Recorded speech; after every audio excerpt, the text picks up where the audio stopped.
दोस्तों स्वागत है आपका एक नए क्लास में। जो बच्चे 5th सेमेस्टर में उनका ये सेकंड पेपर है, बहुत आसान है। आपने 11th क्लास में पढ़ा हुआ। बताओ भैया कितने, जो पूरी अपनी आवर्त सारणी यानी पीरियोडिक टेबल होती है उसे कितने ब्लॉक में डिवाइड करा गया? 4 ब्लॉक में। बताओ कौन कौन से? S P D F, S P D F, S P. बोलो संग में, तुम लोग डी बोलो, हम बोलेंगे एस पी। 4 ब्लॉक में बांटा गया। बताओ इधर वाले क्या कहलाते हैं? एस। इधर वाले क्या कहलाते हैं? पी। एस और पी के बीच में कौन होता है? डी। और नीचे भैया कौन बचे हुए पड़े होते हैं? एफ। तो एस और पी वाले भी आपके कोर्स में मेरे भाई पूरा डिटेल में पढ़ने को मिलेगा। एस पी डी एफ सब कुछ आपको पढ़ने को मिल जाएगा। तो चलिए शुरू करते हैं। S P D F, S P D F, S P D F, जिसमें से हम लोग पढ़ने वाले हैं डी ऑर्बिटल। इन्हीं को हम लोग कहा करते थे संक्रमण तत्व। यहां पर हम लोग कहेंगे ट्रांजिशन एलिमेंट्स। क्या कहेंगे? ट्रांजिशन एलिमेंट्स कहेंगे मेरे भाई। अब ये ट्रांजिशन एलिमेंट्स क्या होते हैं भैया? संक्रमण तत्व। संक्रमण का मतलब बीमार तत्व। कुछ भी ऑक्सीकरण संख्या दिखाएंगे, कुछ भी संयोजकता दिखाएंगे, कलर वाले यौगिक देंगे, उत्प्रेरक यानी कैटालिस्ट भी बन जाएंगे। यानी ओवरऑल ये बड़ा बिगड़े हुए तत्व हैं, इसलिए इन्हें हम लोग कहते हैं संक्रमण तत्व। ठीक। उसके बाद मेरा एक डायलॉग याद कर लो। अरे जो जिसमें जाएगा वो उसी का हो जाएगा। क्या मतलब? अगर आखिरी इलेक्ट्रॉन एस में जा रहा है तो वो एस ब्लॉक का है, पी में जा रहा है तो वो पी ब्लॉक का है, डी में जा रहा है तो वो डी ब्लॉक का, और एफ में जा रहा है तो वो एफ ब्लॉक का। यानी कोई कहे बताओ डी ब्लॉक के एलिमेंट क्या होते हैं? तो भैया ऐसे एलिमेंट जिनमें आखिरी इलेक्ट्रॉन डी ब्लॉक में जाता है, डी ब्लॉक के तत्व कहलाते हैं। बात खत्म हो गई। इतना ही है, इसके अलावा कुछ भी नहीं है। तो हमने क्या लिखा?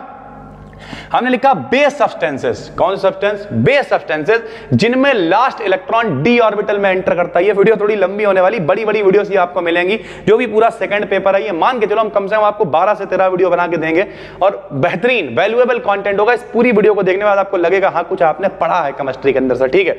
और प्लस थोड़ा सा एक्सपीरियंस भी आपको दिखाई देगा जो पिछले 12 सालों का आपको मिल रहा है। ठीक है। तो बेस सब्सटेंसेस जिनमें आखिरी इलेक्ट्रॉन किसमें जा रहा है? डी ऑर्बिटल में। हमने क्या कहा? जो जिसमें जाएगा वो उसी का हो जाएगा। यानी जिनमें आखिरी इलेक्ट्रॉन डी ऑर्बिटल में जाता है उन्हें हम लोग डी ब्लॉक एलिमेंट्स या फिर कहते हैं ट्रांजिशन मेटल एलिमेंट्स कहते हैं।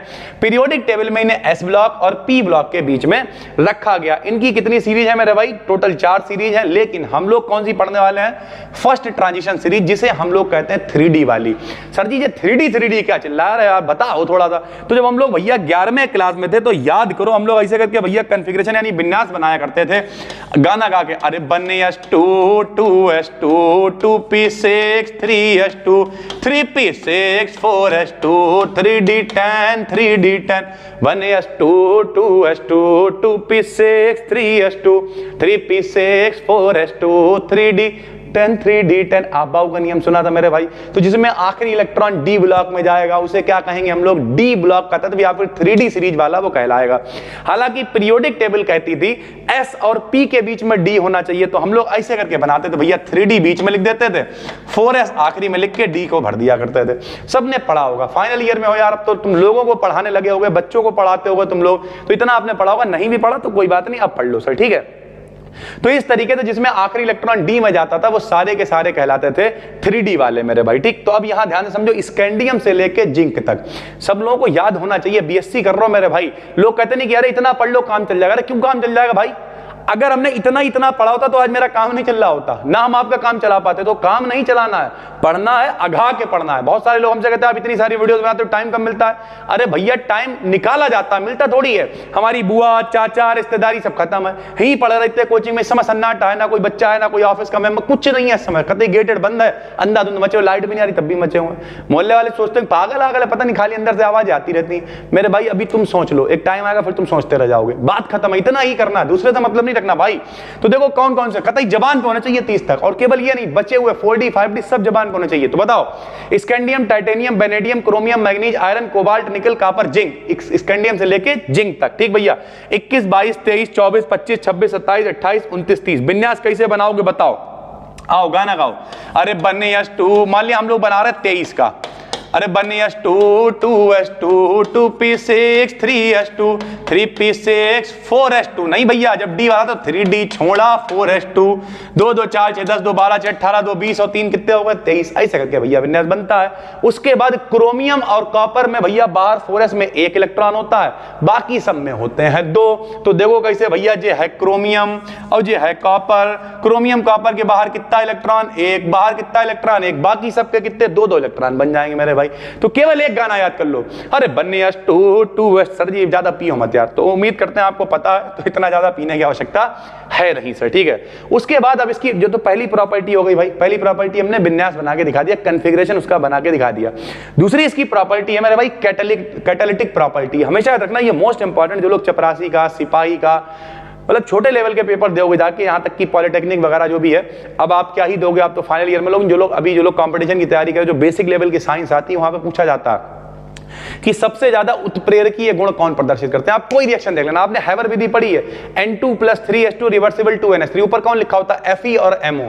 Fe भी डी ब्लॉक का है, MO भी डी ब्लॉक का है, यानी ओवरऑल जितने भी उत्प्रेरक होते हैं, उत्प्रेरक समझते हो जो क्रिया को कराते हैं, जीजा मौसा टाइप लोग। बारात करनी है हमें या आपको बारात करनी है, हम लोगों को मतलब नहीं है, हम लोग पढ़े हुए जाते हैं, अभी हमें पढ़ना है, करियर बनाना, ये है वो है, मौसा है बेटा, ऐसा है, बारातें होती नहीं, बाद में कर लो। अब मौसा को खुद को थोड़ी मतलब है, कोई तो खाएंगे पियेंगे किनारे हो लेंगे, लेकिन वो उत्प्रेरक है, उत्प्रेरक को भी मतलब कुछ नहीं होता रिएक्शन से, क्रिया में भाग नहीं लेता उत्प्रेरक, खाली फुरेरी लगाने आता, करवा के बढ़ा के या कम करके चला गया, या और जरूरी नहीं बढ़ाए, कम भी कर देता। भाई तुमने कहा हम जो है एक स्टार्टअप शुरू करेंगे और स्टार्टअप में हम क्या करेंगे, लोगों की मदद करेंगे। अब मौसा है, तुम्हारे मौसा ने कर पाया कभी, तुम्हारे बाप ने कर पाया कभी, अब तुम्हें डिक्रीज करके चल, उनका खुद कोई मतलब नहीं था। तो ऐसे मौसा, जीजा, फूफा टाइप लोगों को इग्नोर करो। अगर वो क्या कहते हैं ऋणात्मक उत्प्रेरणा है मेरे भाई, नहीं घटा रहा है, इंटेंसिटी को बढ़ाने आए, तब भी हवा में नहीं आना है, अपने ऊपर कॉन्फिडेंस रखना है कि भैया ये क्या कह रहे हैं और हम क्या। अगर दोनों कोऑर्डिनेट कर रहा है, मिसमैच हो रहा है, तो भैया जाने दो, फिर तेरे दिल में अगर शक है तो फिर जाने दे, समझ गए।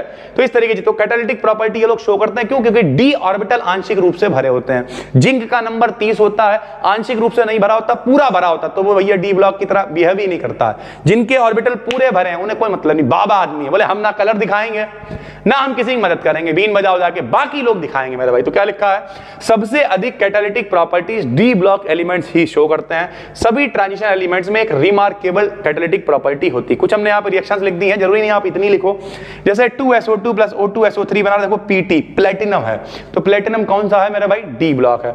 बेंजीन से साइक्लोहेक्सेन आपको पता ही है, प्लेटिनम का इस्तेमाल कर रहे हैं। एथीन से एथेन वाला निकल का इस्तेमाल कर रहे हैं। तो आप बाकी तो ठीक है रिएक्शन आप देख लोगे, लेकिन ये जो निकल लिखा हुआ है, प्लेटिनम लिखा हुआ है, प्लेटिनम लिखा हुआ है, ये सब क्या है, ये सारे डी ब्लॉक वाले। तो जितने भी उत्प्रेरक होते हैं ज्यादातर जो रिएक्शन को कराते हैं वो डी ब्लॉक वाले ही होते हैं मेरे भाई, ठीक है।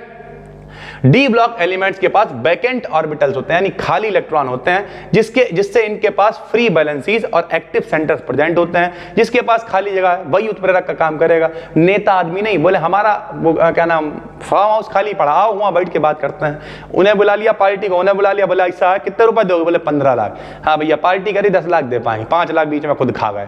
ये तो नेतागिरी वाला मामला, यहाँ पे नेतागिरी वाला मामला नहीं है, यहाँ पे क्या एक्टिव सेंटर है, बाबा आदमी, समाज सुधारक वाले।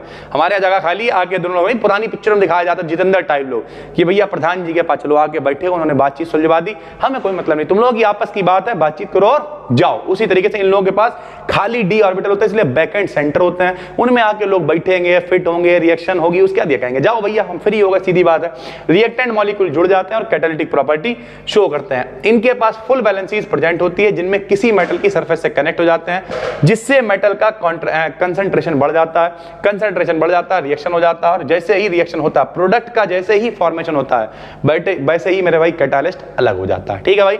तो उत्प्रेरक का काम क्या है, लोगों को बुलाएगा, अपनी सरफेस पे इकट्ठा करेगा। हम भी उत्प्रेरक हैं देखा जाए तो, जैसे हम उत्प्रेरक हैं, ये हमारा प्लेटफॉर्म है बी डिकेडियन। क्या है, बी डिकेडियन, फील इंडियन, लोग बोलते हैं डाइन, चुड़ाए लो, पता नहीं क्या क्या बोलते हैं। बी हैशटैग आप देखना इंस्टाग्राम पे डाल के, वहां पे बी डिकेडियन तो आता ही है, बी डिके डाइन भी आता है, क्योंकि कईयों को पता नहीं, उन्होंने डाइन चला दिया, पता डाइन चुड़ाए लो, मचलना ना तुम। मम्मी हमारी कहती क्या नाम रखा तुमने, डाइन और चुड़ायल करके। लेकिन ओवरऑल बात यही है कि हम भी उत्प्रेरक हैं, बी डिकेडियन एक प्लेटफॉर्म है, हम उत्प्रेरक हैं, आप अभिकारक हो। अभिकारक का मतलब क्या, आप आए हो इस सरफेस पे इकट्ठे हुए, अभी यहाँ पे देख रहे हो, इस वीडियो को जहां भी देख रहे हो आप, एप्लीकेशन पे, चैनल पे जहां भी देख रहे हो, उसके बाद क्या होगा, जैसे ही उत्पाद का निर्माण होगा, उत्पाद मतलब प्रोडक्ट, जैसे ही आपका रिजल्ट आएगा वैसे ही आप क्या करोगे, यहाँ से मुक्त हो जाओगे, हम भी फ्री हो जाएंगे, फिर हम दूसरे लोगों को इकट्ठा करने के लिए मेरे भाई एक्टिव यानी सक्रिय हो जाएंगे। इसी तरीके से सारी चीजें चलती हैं मेरे भाई, ठीक है। चलो उसके बाद जैसे जिंक है, अभी हमने आपको बताया, कैडमियम है, Hg है, जो लोग चक्कर नहीं पड़ते, इनके पास पूरे ऑर्बिटल भरे होते हैं डी वाले, वाले, ये कहते हैं ना तो हम कलर दिखाएंगे ना कैटालिटिक प्रॉपर्टी, हम कुछ शो नहीं कर पाएंगे, तुम्हें करना है तुम करो जाके, मैं पढ़ाऊंगा नहीं। हर खानदान में 2-4 होते हैं रागी है, पढ़े हुए हैं, हमें मतलब नहीं है, तुम्हें बाहर पेंट करवाना है करवाओ जाके। कहते नहीं करता 4 भैया हैं 5 भैया हैं, अब लड़ाई हो रही, 3 आदमी कह रहे कि ऐसा है, बाकी सब तो बहुत बढ़िया, बाहर टाइल लगवाएंगे पूरे मोहल्ले में, अब एक आदमी का हमें मतलब नहीं, फिर वो बेचारा पड़ा इस चक्कर, फिर कोई कुछ नहीं कर पाता। तो ये वाली चीजें भी हो जाती हैं सर, ठीक है। चलो उसके बाद आपने देखा, उसके बाद इसकी तीसरी प्रॉपर्टी है इंटरस्टिशियल कंपाउंड। अब ये इंटरस्टिशियल कंपाउंड क्या होता है? अंतराणविक यौगिक कह सकते हो, खाली जगह बीच में होगी, लोग आएंगे फिट हो जाएंगे। हाइड्रोजन फिट हो गया हाइड्राइड कहलाएगा, बोरान फिट हो गया बोराइड कहलाएगा, कार्बन फिट हो गया कार्बाइड कहलाएगा, ऑक्सीजन फिट हो गया ऑक्साइड कहलाएगा। इस तरीके से इंटरस्टिशियल कंपाउंड। जब किसी ट्रांजिशन मेटल एटम का साइज पर्याप्त रूप से बड़ा होता है तो इनमें क्या होता है, क्रिस्टल लैटिस में, यानी इनका जो क्रिस्टल बना हुआ उसमें बहुत सारा गैप होता है, उस गैप में छोटे छोटे मॉलिक्यूल आकर फिट हो जाते हैं, कार्बन है हाइड्रोजन है नाइट्रोजन है ऑक्सीजन, ये लोग आकर फिट हो जाते हैं मेरे भाई, इन्हें इंटरस्टिशियल कंपाउंड कहते हैं। जैसे अगर कार्बन आके जुड़ा तो मेटल कार्बाइड कहलाएगा, हाइड्रोजन जुड़ा तो भैया हाइड्राइड कहलाएगा, ऑक्सीजन जुड़ा तो ऑक्साइड कहलाएगा, नाइट्रोजन जुड़ा तो नाइट्राइड कहलाएगा मेरे भाई। इस तरीके से ये सब क्या है, ये डी ब्लॉक वाले लोग हैं, इनके बीच में जो छोटे छोटे लोग आकर फिट हो गए हैं, इंटरस्टिशियल स्पेस कहते हैं इसे, जो बीच की खाली जगह होती है, इसलिए इन कंपाउंड्स को कहते हैं इंटरस्टिशियल कंपाउंड्स मेरे भाई, ठीक है। उसके बाद अगर इनकी प्रिपरेशन की बात करिए कैसे बनते हैं, तो लो बहुत सरल भैया, मेटल की क्रिया करा दो, कार्बन से हाइड्रोजन से बोरान से नाइट्रोजन से ऑक्सीजन से बन जाएंगे मेरे भाई। देखो इस तरीके से बना दिया, जैसे हमने लिखा मेटल और एलिमेंट्स के बीच कोई बॉन्ड प्रेजेंट नहीं होता है, मेटल CHON का रेशियो एक निश्चित होता है, ये उनकी कुछ प्रॉपर्टीज लिखी हुई हैं, मेटल की सरफेस पर एक चमक होती है, इस तरीके की चीजें यहाँ पर लिख दी हैं। फिर ऑक्सीडेशन स्टेट, तो भैया ऑक्सीडेशन स्टेट ये लोग बदल बदल के दिखाते हैं, परिवर्ती ऑक्सीकरण संख्या प्रदर्शित करते हैं। जैसे हम आपको बताते हैं, ये तो जो लिखा हुआ है वो तो लिखा ही हुआ है, जैसे मेरे भाई आपने तो PDF आपको मिल ही जाएगी, आपने देखा CuCl2 है मेरे भाई, तो CuCl2 में बताओ Cu की ऑक्सीकरण संख्या कितनी है, +2 है मेरे भाई। ऐसे हम कहते हैं CuCl तो केवल +1 है मेरे भाई, ठीक है। हम कहते हैं FeCl2 है, हम कहते हैं FeCl3 है, तो इसमें Fe की 2 ऑक्सीकरण संख्या, इसमें 3 है। तो ये लोग अलग अलग तरीके की ऑक्सीकरण संख्या दिखाते रहते हैं, नाम ही उनका बीमार तत्व है, संक्रमण तत्व है मेरे भाई। तो यहां पे लिखा हुआ सभी ट्रांजिशन मेटल वेरिएबल, वेरिएबल का मतलब चेंज होने वाली ऑक्सीकरण संख्या प्रदर्शित करते हैं।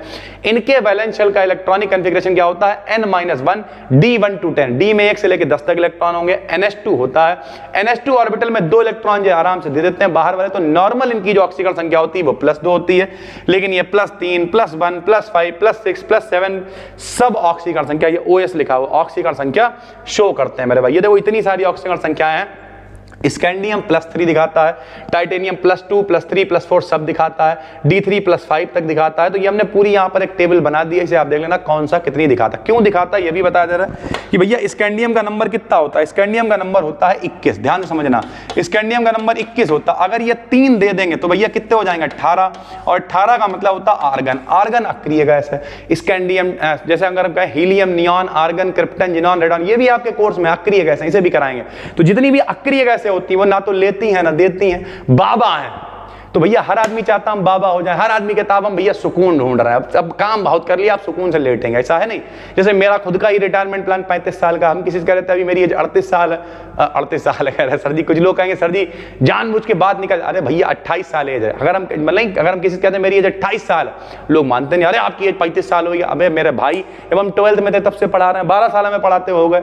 और कभी कभी ऐसा होता है, हम कह नहीं रहे कि इतना ज्यादा काम कर लिया कि मतलब टाइम ही नहीं है, मचे पड़े अंधाधुन तरीके से। अब तो तब भी हमने थोड़ा सा ध्यान देना शुरू कर दिया, वरना कुछ भी दिन भर खाना नहीं खाया, कभी गए समोसे मंगा लिए खा लिया, और इस तरीके से मेरे भाई धीरे धीरे करके जो है चीजें भुगतती चली गई, बैक में दिक्कत हो गई, बहुत सारी समस्याएं हो गई। लेकिन फिलहाल अब हमने वजन भी कम कराया और धीरे धीरे और कोशिश कर रहे हैं, आने वाले टाइम में और भी बहुत सारी चीजें देखने को मिलेंगी सर, ठीक है। अपना गाना भी आने को है, लेकिन जो लोग बना रहे हैं एक्चुअल में उनके पिताजी की तबीयत नहीं ठीक है, तो जल्दी आ जाएगा। तो ये हर आदमी बाबा बनना चाहता है, तो इसी तरीके से जो स्कैंडियम है वो क्या करता है, 3 इलेक्ट्रॉन देके अपने 18 बना लेता है।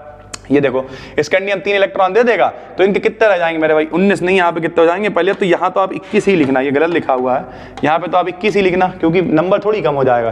3 दे दिए, इसका थोड़ी नंबर कम हो गया। अगर मान लिया मेरे पास, हम मान लिया 1 करोड़ के मालिक हैं, किसी को मान लिया दे दें 5 लाख रुपए उधार, तो हम मालिक तो 1 ही करोड़ क्या तो दे रखा है हमने खाली से। जुड़े हुए हैं हम, खाली इसका थोड़ी मेरा पैसा नहीं है वो। तो इस तरीके से ये अपना डी से एक, एस से एक दे देता है और सिर्फ आर्गन बचता है, तो ये एक इनर्ट गैस का कन्फिग्रेशन पा लेता है और खुश हो जाता है, ठीक है।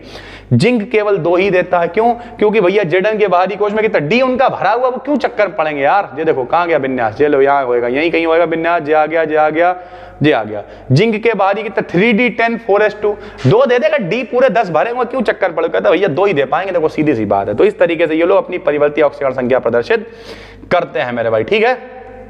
उसके बाद प्रीफर्ड ऑक्सीडेशन स्टेट कौन सी होती है? किसी मेटल एटम की ऑक्सीडेशन स्टेट के लिए इलेक्ट्रोड पोटेंशियल की वैल्यू जितनी कम होगी। इलेक्ट्रोड पोटेंशियल क्या होता है? इलेक्ट्रोड विभव। जब किसी धातु की क्षण को उसी के विलयन में डुबोते हैं तो जो वोल्टेज होता है उसे हम लोग कह देते हैं इलेक्ट्रोड पोटेंशियल या इलेक्ट्रोड विभव। तो इलेक्ट्रोड पोटेंशियल की वैल्यू जितनी कम होगी उसका मान मेरे भाई, उसकी जो स्टेट है वो मतलब उसकी प्रोबेबिलिटी उतनी ज्यादा होगी कि वो वाली ऑक्सीडेशन स्टेट को वो ग्रहण करेगा। जैसे Cu अगर 1 इलेक्ट्रॉन देता है तो इसकी ऑक्सीकरण संख्या 1, 2 देता है तो ऑक्सीकरण संख्या 2, लेकिन इसके लिए इलेक्ट्रोड पोटेंशियल 5.4 है, बहुत ज्यादा है। इसके लिए 0.34 ही है, कम है मेरे भाई। तो अब +2 के लिए वैल्यू कम है तो यही वाली स्टेबल होगी, यानी नॉर्मल कंडीशन में ये +2 की ऑक्सीकरण संख्या देगा भाई, ठीक है। कलर की बात करें तो जितने भी ट्रांजिशन मेटल है ज्यादातर वो कलर देंगे, क्योंकि इनके पास डी ऑर्बिटल खाली होते हैं तो आराम से कलर देते हैं। जिनके डी भरे हुए हैं वो कलर वगैरह नहीं देते हैं। जैसे यहाँ पे अगर आप देखो जिंक का पूरा भरा होता है, कलरलेस है। Cu 1 पॉजिटिव पूरा भरा होता है, कलरलेस है। लेकिन डबल पॉजिटिव में भैया 9 होते हैं तो ब्लू कलर देता है, ठीक है। ऐसे ही निकल ग्रीन कलर देता है, pink green, pink yellow, violet violet green, purple और कलरलेस। स्कैंडियम के ऊपर ट्रिपल पॉजिटिव का मतलब क्या बताओ? स्कैंडियम के ऊपर ट्रिपल पॉजिटिव का मतलब है कि भैया इनके पास 18 रह गया। 18 का मतलब अक्रिय गैस हो गई, आर्गन हो गई, ना लेगा ना देगा, तो ये भी कलरलेस है मेरे भाई। इस तरीके से ये ज्यादातर लोग जितने भी होते हैं ये सारे के सारे कलर शो करते हैं मेरे भाई, ठीक है। फिर है थ्योरी ऑफ कलर। अब ये थ्योरी ऑफ कलर क्या है भैया? तो थ्योरी ऑफ कलर का मतलब ये है कि अब कैसे कलर दे रहे हैं ये बताना पड़ेगा। तो कलर हम लोगों को दिखाई कैसे देता है? हम लोगों की आंख की रेटिना है, प्रकाश आता है, टकराता है, हमारी आंख की रेटिना पे जाता है और जब आंख की रेटिना पर पड़ता है तो वस्तु हमें दिखाई देती है। यही हमने लिखा है। जब किसी ऑब्जेक्ट पर व्हाइट लाइट पड़ती है तो ऑब्जेक्ट लाइट के कुछ पार्ट को एब्जॉर्ब कर लेता है और कुछ उससे मतलब जो भी वस्तु हम देख रहे हैं, मान पेन देख रहे हैं तो पेन पे लाइट पड़ी, कुछ तो इसमें चली गई, कुछ टकरा के भैया वापस आ जाती है। जब यह रिफ्लेक्टेड लाइट हमारी आंख की रेटिना पे पहुंचती है तो वस्तु हमें दिखाई देती है भाई, सीधी सी बात है। उसके बाद मैग्नेटिक प्रॉपर्टीज क्या है ये हम आपको बता दे रहे हैं। मैग्नेटिक प्रॉपर्टी का मतलब क्या है कि उसमें चुंबकीय गुण है। चुंबकीय गुण मतलब क्या? डायामैग्नेटिक हो सकता है, अनुचुंबकीय, प्रतिचुंबकीय, लौह चुंबकीय, इस तरीके के गुण पाए जाते हैं। तो हमने लिखा मैग्नेटिक प्रॉपर्टीज निम्न प्रकार की होती है। नंबर 1 डाई मतलब जोड़ा।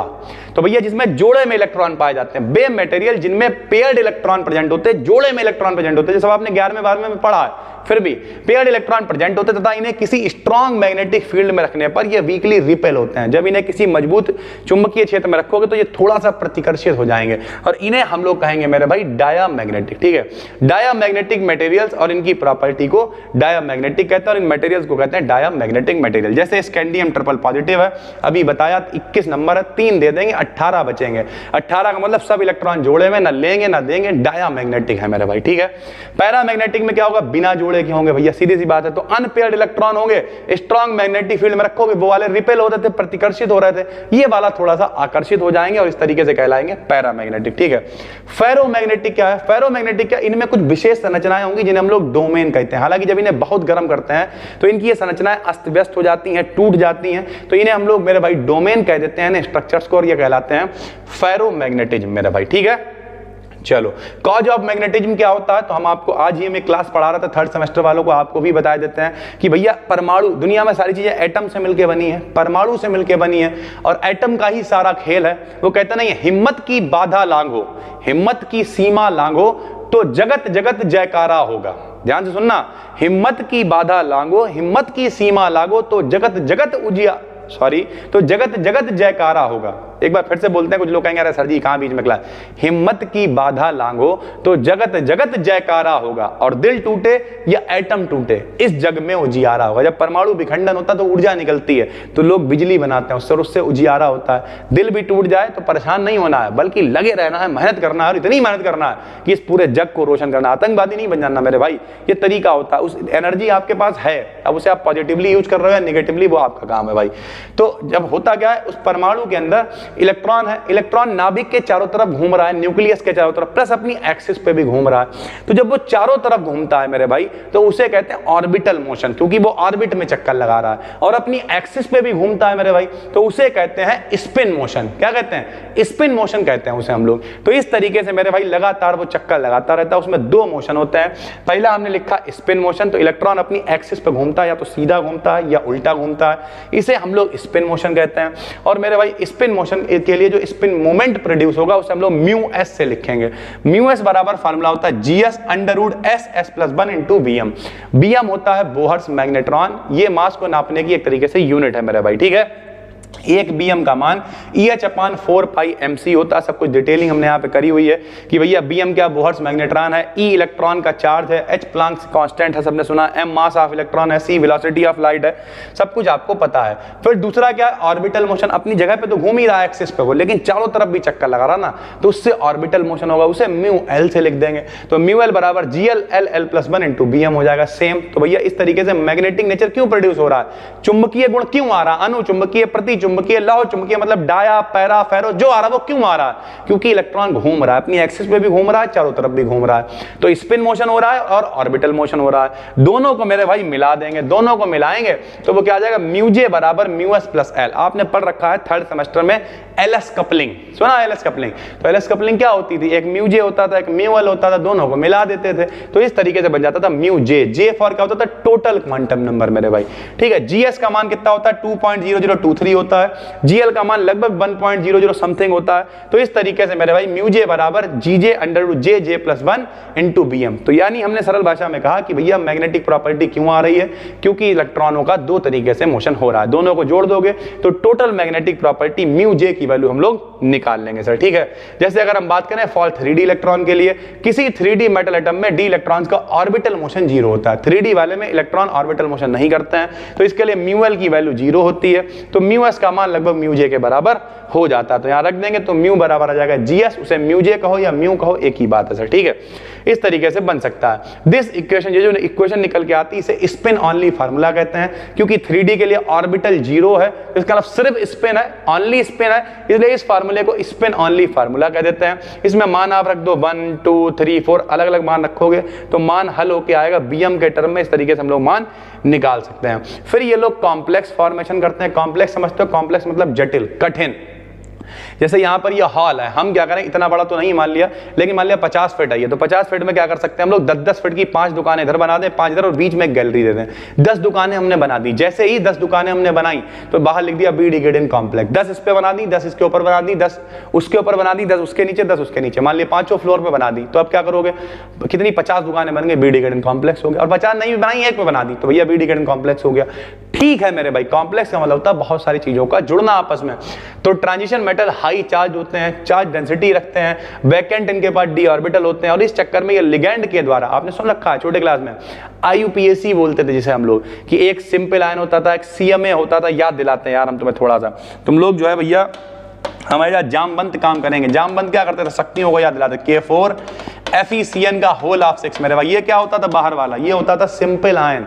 ये क्या होता था CMA सेंट्रल मेटल एटम, और ये क्या होता था लिगैंड। इसमें Fe क्या है, D ब्लॉक वाला ही तो है मेरे भाई। तो इस तरीके से मेरे भाई क्या होता है, CMA वगैरह मिलके ये लोग क्या कर लेते, देखो K4 FeCN का होल ऑफ 6, K3 FeCN का होल ऑफ 6, K2 Ni, ये निकल क्या है, D ब्लॉक है, Fe D ब्लॉक है, Fe D ब्लॉक है। तो इस तरीके से ये लोग कॉम्प्लेक्स का फॉर्मेशन भी करते हैं मेरे भाई।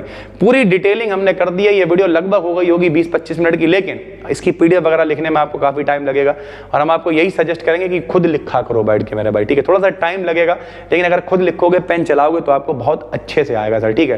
तो ये है पूरी 3D सीरीज। इसी तरीके से आपके लिए हम लेके आएंगे 4D और 5D सीरीज, जो आपके लिए बहुत काम की होने वाली है। उसके अलावा आपके देखिए यहाँ पे काफी सारी ये PDF सारी पड़ी हुई है, अभी ही हम बनाने वाले हैं, तो टेंशन लेने की आपको बिल्कुल भी जरूरत नहीं। बस दोस्तों, फिर मिलते हैं, तब तक के लिए धन्यवाद।